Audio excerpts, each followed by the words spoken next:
This podcast holds nothing sacred. This is Life, Tech, and Sundry. And what is Sundry? It's our experiences put in a melting pot to the internet. So join us on this wild ride called the LTS Podcast. Follow us at LT Sundry on Twitter, LTS.pod on Instagram, Life, Tech, and Sundry on YouTube, and all your favorite podcast distribution services. Stay frosty. Check 1, 2, 3. Mic check 1, 2, 3. Over. Yeah, this thing's on. Dear listeners, welcome to another LTS Out of Office. My name is Marcos Lopez, and follow me on this journey of this episode, solo edition. Again, let's do this. Okay, so on this episode, I have something that really caught my attention that I always wanted to share with you, called A World of News. A World of News. NEWS, by the way. A reporting timeline. I have many versions of this, but I feel like this one I want to share with you. So let's go. From cave paintings to citizen journalism, a chronicle of reporting across the world. The human impulse to share stories and information is as ancient as language itself. From cave paintings depicting epic hunts to live tweeting a revolution, the methods of reporting have evolved dramatically across the globe. This timeline explores the fascinating journey of how news and information have been gathered, disseminated, and consumed throughout history, highlighting key milestones and innovations in different regions and countries. I'm doing it right now with the podcast, so thank you. You're also part of this. So then, starting with the early forms of reporting, sharing stories, spreading knowledge. With prehistoric era, before 3000 BCE, dawn of communication. With the Lossacs, France, with cave paintings depicting animals and hunting scenes providing valuable insight into early human communication. Then you have Southern Africa with the Blombos Cave, containing evidence of early symbolic expression and ochre processing, suggesting advanced communication skills. Then we jump to Australia with the Aboriginal rock art depicting stories and knowledge passed down through generations, representing one of the oldest continuous art traditions in the world. I'm speechless. This is how news was spread for survival, maybe art. Now they're just monuments to history. Am I going to be a monument to history? Is this recording going to be saved somewhere aside from the internet? I don't know. Let's see how it goes. So then, the focus of these time frames is specifically preserving knowledge, conveying experiences, and strengthening community bonds.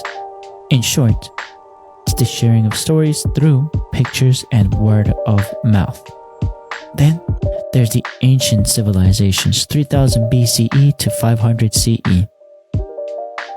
Scribes and messengers, starting with Egypt, with the hieroglyphic writing, the papyrus scrolls, and official messengers delivering news and decrees throughout the kingdom. Of course, we have also word of mouth, never left, still is part of it today.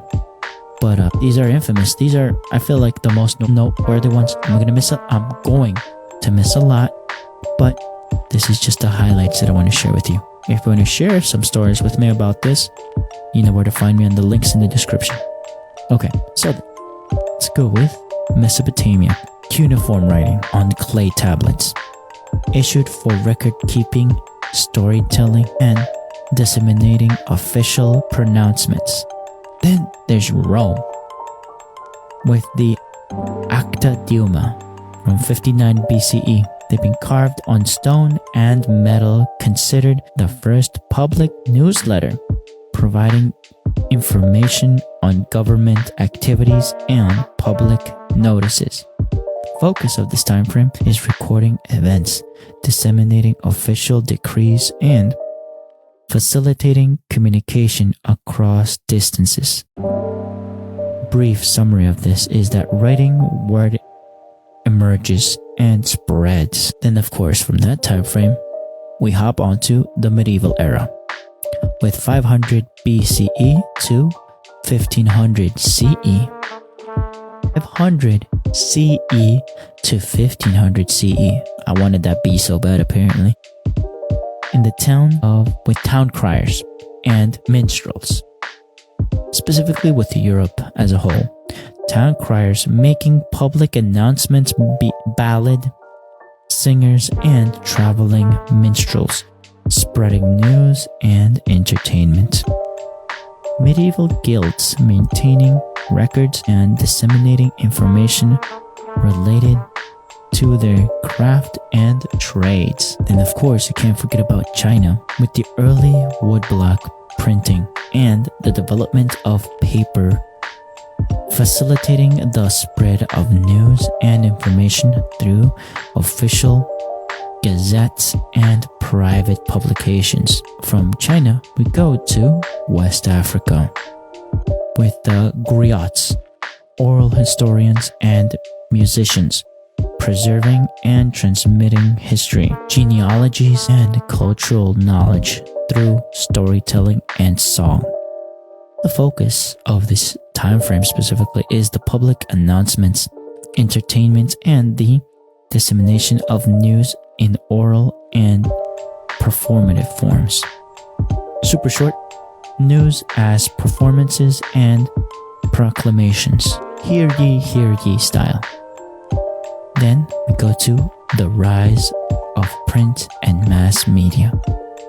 From 15th to the 18th centuries, the printing revolution, Germany with the Gutenberg printing press, and the rapid spread of printed materials, including news, pamphlets, and early newspapers. An example is the Relation aller, Vornehmen und Gedenkordningen. Historian in 16. Oh, this is pardon me for my German. Then you have England with the rise of the coffee houses as centers of news. Weren't they?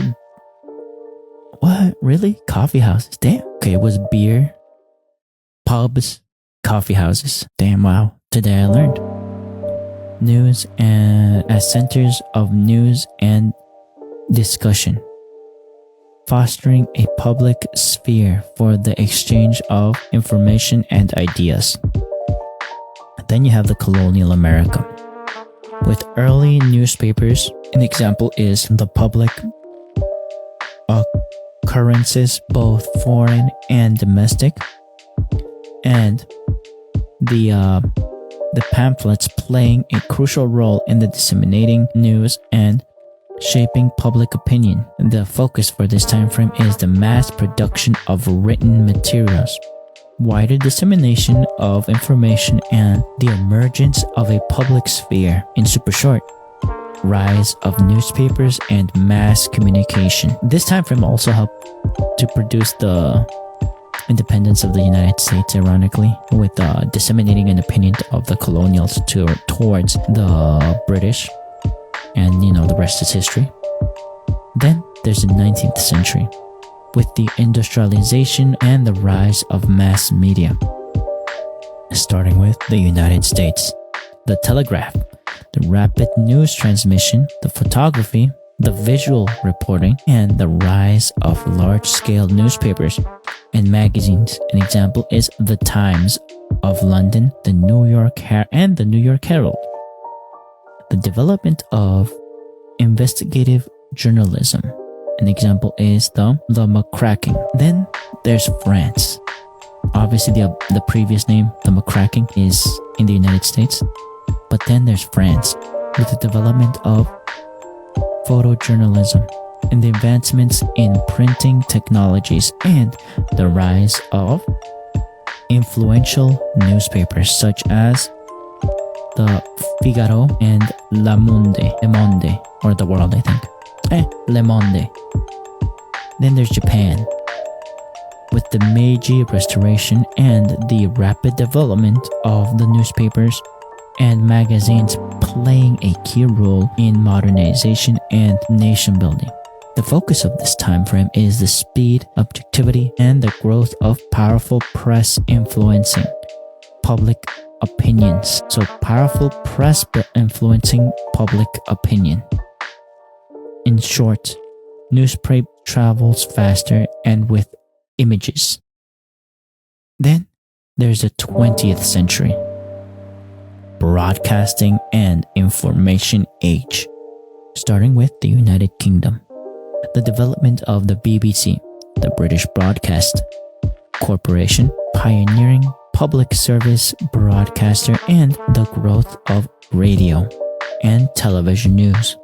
Then there's the United States, with the rise of commercial radio and television networks such as NBC, CBC, ABC, and the development of news agencies such as Reuters and the Associated Press. Of course, can't forget about the Soviet Union in this time.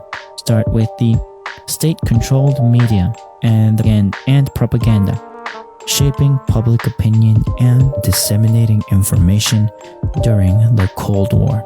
The focus of this time frame is the immediacy, the visual storytelling, and the global reach of news and information. The brief summary is that news is broadcasted into homes, in other words. Then we hop over to the digital revolution, the democratization and disruption, starting with the late 20th century with the rise of the internet, kicking it off with the United States. In the early development of the internet, the ARPANET, if you will, the emergence of online news platforms, aka CNN.com, and the rise of email and online forums for discussion. Then there's Europe, with the growth of internet access and the development of online news portals and digital media outlets. Let's not forget about Asia, everyone. With the rapid adoption of internet technologies, growth of online communities, and the emergence of citizen journalism platforms. But the focus of this time frame is the increased access to information, greater interactivity, and the emergence of citizen journalism. The summary of this time frame is news goes online and anyone can report. Of course, we have to hop over to the 20th with social media and the mobile reporting. Used to be that you needed a newsroom, teams, multiple reporters, different sections sometime, and it could take weeks, months, days, and now it's almost instant. With that, there's a lot of problems with that, as we can see, that you could be getting the wrong information, even though it's fast, it's not complete, you don't develop an analysis, contacting professionals, all those things. But it's the shorter time difference between things happening and you receiving it. Starting with the United States, the rise of social media platforms such as Twitter and Facebook as major sources of news and information, and the growth of mobile reporting. Then there's the Middle East, social media playing a crucial role in disseminating information and mobilizing protests during the Arab Spring. Then there's Africa, with mobile phone penetration facilitating citizens' journalism and providing access to news in remote areas. The focus of this time frame is the real-time reporting, citizen journalism, and the challenges of misinformation and filter bubbles. Then there's the brief summary of this time frame. News is instant and social. Now we hop on to the present. No, wait, before we do that, my personal stories. What's going on in the hometown in Mexico during the pandemic and present day. There's different stories and they're being reported by people on social media, may that be Facebook or on YouTube. There's news reporters there. I heard about them radio stations when I was there and how fast they reported. I just gave a story about it when in one of the previous episodes, how my classmates in middle school gave an interview on the radio. They had to go up at 4 in the morning to have their segment recorded. I think it was like a 30-minute blurb because it was a competition. So they did talking heads, but only via audio to each competitor, which are like 12 or something. It was like a 2-hour segment. So they recorded like 30 minutes and only used sizzle segments. So you know, make what you will with that. It was edited. It was curated. It was the highlights. So that took its time, and this is me 2004, 2003, 2004. Let's go with 2004, 2005. Nowadays, they could probably do that interview on the phone at the premise, at the school, or at the competition with their smartphones. I'm doing it on the desk with just a little microphone and a tablet. It's not the barrier to making content and reporting on it. It's lower, which is a good thing, but also leads to less proof of verification, proof of the actual stuff, or falsification, unfortunately. So let's go to the present and future. Navigating the digital landscape. So with the globally speaking AI-powered journalism tools, automated content generation and data analysis, fact-checking initiatives, and the evolving role of traditional media in a digital world, it has to be absorbed, evolved. Fact-checking, always. It used to be the fact was there. It's easier not to just tell the story, but now it's the opposite. You can make the content so much faster, but the facts could be lacking as long as you get the clicks, I guess. The focus for this time frame, aka now, is maintaining accuracy and trust, building a trust, combating misinformation, adapting to the changing media landscape, and exploring new forms of storytelling. In short, reporting in the age of information. So the story of reporting continues to evolve, shaped by technological advancements and the changing dynamics of information sharing. From cave paintings to social media feeds, the human need to communicate, inform, and connect remains a driving force in our world.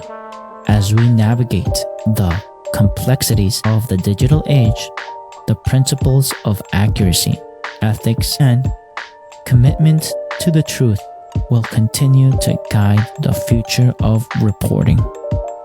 Some recommended resources that I want to give you would be The Elements of Journalism by Bill Kovac and Tom Rosenshall. The Manufacturing Consent by Noam Chomsky and Edward S. Harmon. Then there's the archives of major news organizations such as the New York Times, BBC, and Al Jazeera as examples, obviously. You can check them to see their activities through history. And remember, these are just highlights. I'm not reporting on anything. This is just what I felt in my heart that I wanted to share with you. And again, if you lent me your time and your ears, thank you so much. Thank you. And if you want to leave a comment, a thumbs up, a 5 stars, leave them, you know where to leave them down in the description links or in the comment section wherever you're watching or listening to this. May that be YouTube, Spotify, Apple Podcast, YouTube Podcast, or YouTube Music, wherever. From the bottom of my heart, I thank you. So, with no further ado, this is Marcos Lopez and the end of this LTS Out of Office podcast episode. Remember to wash your hands, comb your hair, and stay frosty.